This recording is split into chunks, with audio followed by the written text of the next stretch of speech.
Yeah, we are looking at another massive tax hit, no matter how you look at this thing, from spending that will add to the deficit. It's going to cut the GDP. So I want to bring in Walser Wealth Management, Rebecca Walser. You know, Rebecca, President Biden crisscrossing the nation pretty vigorously trying to sell this thing.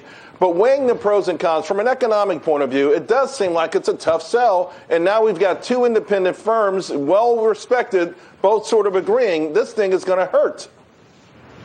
Yes, Charles, it's never good when you submit a proposal and within less than 2 months, University of Pennsylvania's Wharton School says, no, you're off by $700 billion on a program that you said will only cost $1.8 trillion. So this is a big deal. And there's one finding from the study I want to specifically read. It says the effects from larger debt on the economy outweigh the productivity gains associated with the new spending programs. So what that is telling us is where Janet Yellen is saying the question that we don't need to be asking is whether or not these tax policies are going to cause problems. The questions are the money that we're spending going to create bigger productivity gains? And the answer from University of Pennsylvania Wharton is no.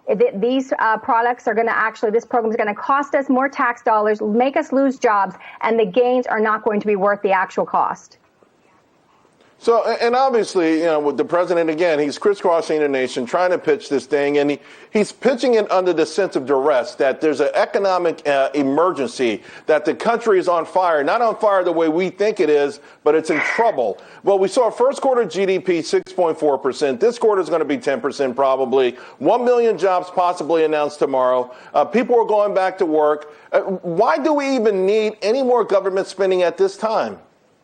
The economic emergency, Charles, is the fact that we have an administration that thinks that the government is the solution to every single problem that we have. And from cradle to grave, they're looking to implement housing, healthcare, education, not only for people that are American citizens, but for people that are in the United States with an open border. So this administration is the most progressive, the most liberal, the most money hungry we've ever had since FDR, and we weren't alive in the 30s. This has got to stop. We are not looking for the government to be our God, our faith, and our provider. We are Americans. We pull ourselves up. We get through this coronavirus, and all this government stimulus is overkill, and it's causing inflation. And it will cause inflation. It will cause market bubbles. You and I both know it.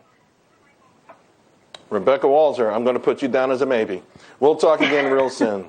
Hey, folks, I also love hearing from you as well. Whether it's a comment on this show, a question from me, or our expert guests like Rebecca, tweet me at CD Payne.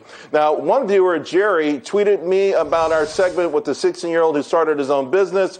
What a great segment. Turned on just in time. Thank you so much for featuring great young entrepreneurs. I got to tell you, Jerry, it was an honor to feature Zach Cox. I am also optimistic about this nation when it's folks like him who are doing their thing. So thank you for watching, and I think Zach is